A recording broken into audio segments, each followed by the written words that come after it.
Porque você lembra músicas e esquece tarefas. Fala a verdade, você consegue cantar perfeitamente a letra daquela música chiclete de 10 anos atrás, mas hoje mesmo você abriu a geladeira, ficou olhando pro nada e esqueceu o que ia pegar, não é?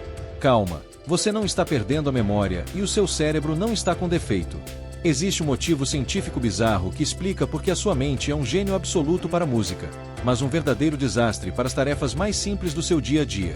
Fica comigo até o final deste vídeo, porque eu vou hackear a sua mente e te provar que o problema não é falta de foco.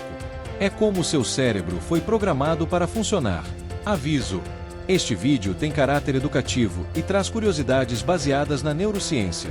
Esquecer coisas do dia a dia é completamente normal, mas se você sentir que lapsos de memória estão atrapalhando seriamente a sua rotina, não tente se diagnosticar pela internet.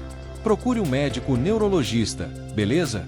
Recado dado, bora pro vídeo. Uma melodia antiga surge do nada e você canta cada palavra. Minutos depois, a tarefa mais simples desaparece da cabeça. Isso não é falta de esforço nem distração crônica. O cérebro trata a música e obrigação de formas muito diferentes. Entender esse contraste ajuda a explicar por que o refrão fica e o compromisso escapa. Música ativa mais áreas do que você imagina. Uma música não entra no cérebro como um bloco único. Ela se espalha. Ritmo, melodia e letra são processados em regiões diferentes e ao mesmo tempo. Enquanto o ritmo conversa com áreas ligadas ao movimento, a melodia envolve regiões auditivas e padrões emocionais, e a letra aciona redes de linguagem. O resultado é um registro mais distribuído e resistente. Por que isso importa? Porque quanto mais caminhos neurais participam de uma experiência, maior a chance de ela ser lembrada depois. Uma tarefa comum, como pagar uma conta ou responder uma mensagem, costuma ativar redes mais restritas e menos emocionais. Já uma música preferida pode acionar também estruturas associadas à recompensa, liberando substâncias químicas relacionadas ao prazer e à motivação. Você já percebeu que consegue lembrar uma canção da infância mesmo sem ouvir há anos? Isso acontece porque a música costuma se associar a contextos marcantes. Festas, viagens, amizades e fases da vida funcionam como âncoras. O cérebro liga som e emoção no mesmo pacote. Quando um deles reaparece, o outro vem junto. Existe ainda outro fator decisivo: a repetição. Músicas são ouvidas muitas vezes, às vezes dezenas ou centenas de vezes. A repetição fortalece as conexões entre neurônios, processo conhecido como consolidação da memória, que é o reforço progressivo de um registro até ele se tornar mais estável. Tarefas do cotidiano raramente recebem esse mesmo reforço. Você não revisa mentalmente a lista de compras com a mesma frequência que escuta um refrão. E quando a música fica presa na cabeça, aquele trecho que se repete sozinho, isso é chamado de imagem musical involuntária, quando o cérebro continua reproduzindo um padrão sonoro mesmo sem estímulo externo. Esse fenômeno mostra como circuitos ligados à música podem permanecer ativos por conta própria. Então não se trata de distração simples. Trata-se de intensidade neural.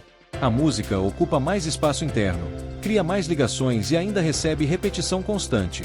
Com mais caminhos e mais reforço, a chance de permanecer é maior. A tarefa comum, isolada e pouco repetida, fica mais vulnerável ao esquecimento. Fixa memórias. Obrigação nem sempre. O cérebro não grava tudo com o mesmo peso. Ele prioriza o que parece relevante para a sobrevivência ou para o bem-estar. Emoção é um dos principais marcadores dessa relevância. Quando algo provoca alegria, nostalgia ou até tristeza, regiões emocionais entram em ação e influenciam diretamente a formação da memória. Músicas costumam carregar emoção embutida.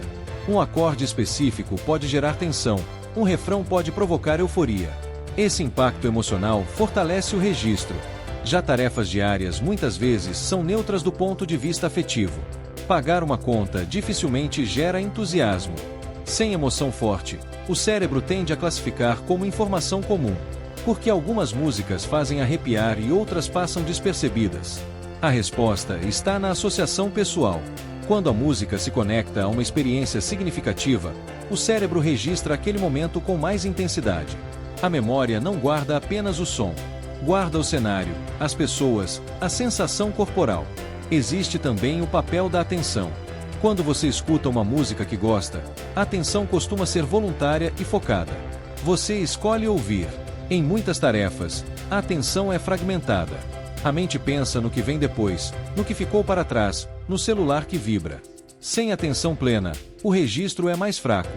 Outra curiosidade envolve a antecipação.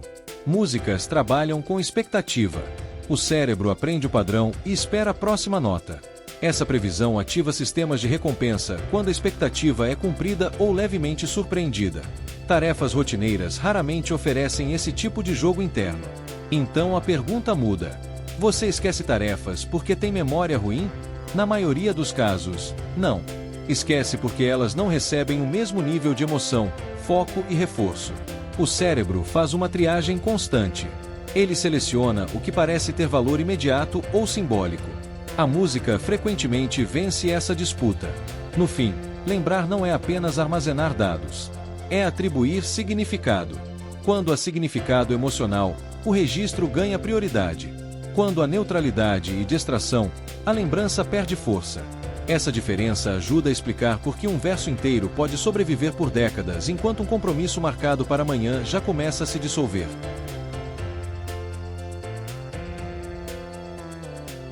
A memória de tarefas depende de estratégia, não de encanto. Existe um tipo específico de memória responsável por lembrar o que precisa ser feito no futuro.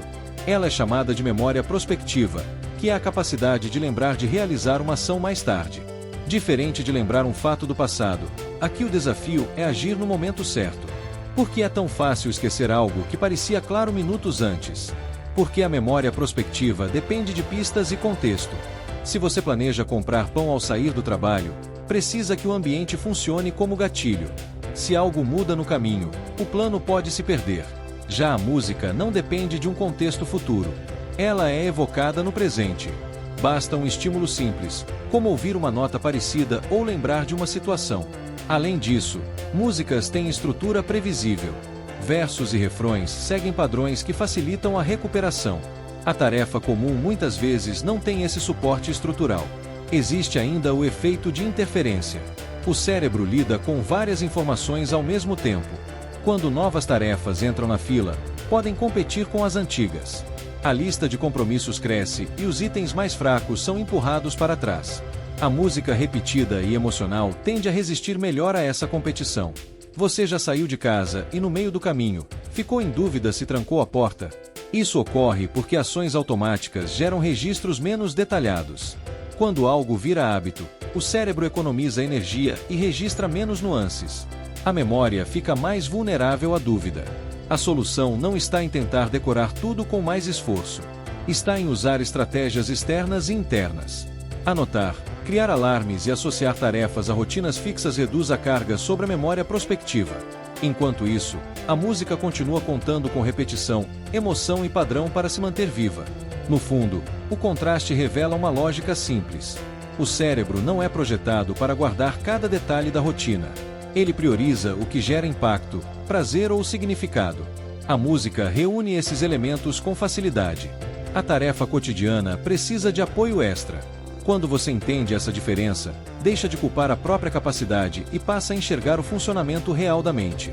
Lembrar uma canção inteira e esquecer um recado não é contradição.